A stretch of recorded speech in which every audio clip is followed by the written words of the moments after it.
We've been a leader in banking for more than 100 years. You'll find us here, at home, on your phone, and everywhere you go. Renaissance Bank. Understanding you. Member FDIC. Equal housing lender.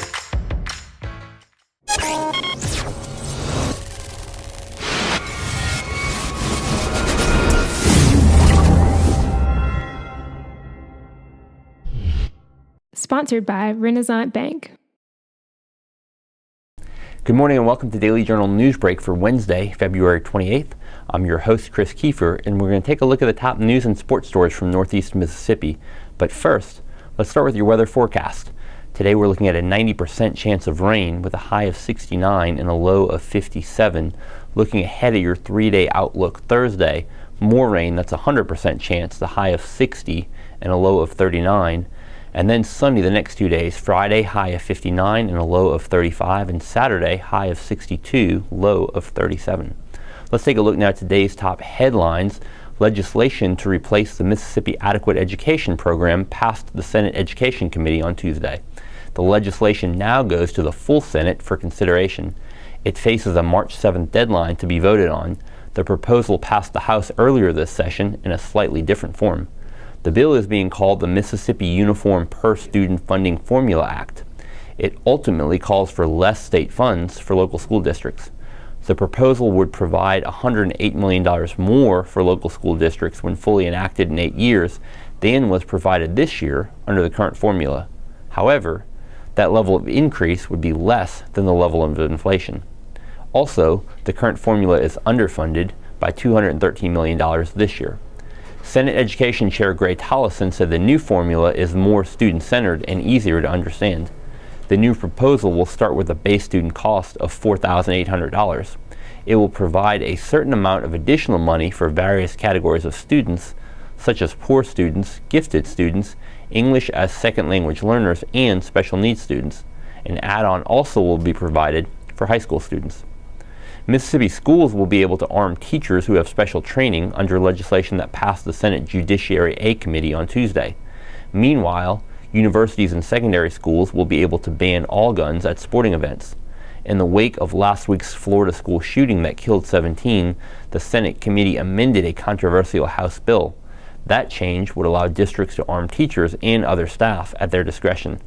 The original bill allowed people with enhanced carry permits to take legal action against officials who barred them from carrying a firearm on public property. Universities and other groups, such as the Southeastern Conference, expressed concern with the legislation. The Senate Judiciary A Committee changed the legislation to alleviate some of those concerns of universities and high schools in regards to sporting events. It added the language to arm school staff. If the bill is passed in its current form by the full Senate, it will be up to the House to accept the changes or invite negotiations on the bill. Thomas Street Elementary School students held a Black History Month program on Tuesday. The program featured several speakers, singing of the National Black Anthem, and praise dancing. It was followed by a wax museum in which students dressed as famous African Americans. Students presented information about their chosen historical figures to parents and visitors, as well as their classmates at Thomas Street. The goal of the project was for students both who attended and who participated to leave with a better understanding of the contributions of famous African Americans. Many well-known figures were represented at the Wax Museum. Those included Ruby Bridges, Rosa Parks, Jackie Robinson, and Michelle Obama. Other lesser-known men and women like George Crumb, who invented the potato chip, were also present. Thomas Street Challenge teacher Lakeisha Bowdry said planning the program in Wax Museum showed students how history relates to other subject areas. And in sports, the Mississippi State women's basketball team reaped more awards on Tuesday from its Southeastern Conference championship season. Vic Schaefer was selected as the SEC Coach of the Year by both the Associated Press and the league's coaches. Schaefer also earned that distinction during the 2014-15 season. Senior guard Victoria Vivians and junior center Tiara McCowan were each added as first-team All-SEC selections by the coaches and were unanimously picked by the AP. McCowan also was named Co-Defensive Player of the Year and to the All-Defensive Team. Senior guard Blair Schaefer was selected Scholar Athlete of the Year and was named to the All-Defensive Team. Senior guard Morgan William was second-team All-SEC pick by the coaches. Ole Miss center Promise Taylor was tabbed to the All-Freshman Team. South Carolina's Asia Wilson won SEC Player of the Year for the third consecutive season. Texas A&M's Shannon D. Carter was Freshman of the Year, and Tennessee's Anastasia Hayes earned 6th Woman of the Year. That does it for Newsbreak on this Wednesday. Don't forget that this show is just one of the many online offerings courtesy of the Daily Journal to get you news off the page and on the go. Listen to the Prep Rally podcast for the latest on Northeast Mississippi high school sports with hosts Brad Locke and Dalton Middleton.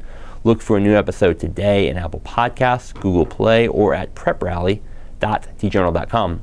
And each story discussed today on Newsbreak can be found in your Daily Journal or online at djournal.com, where you can also find a new episode of Newsbreak each weekday morning. Thanks for joining us. I'm Chris Kiefer. Have a great Wednesday.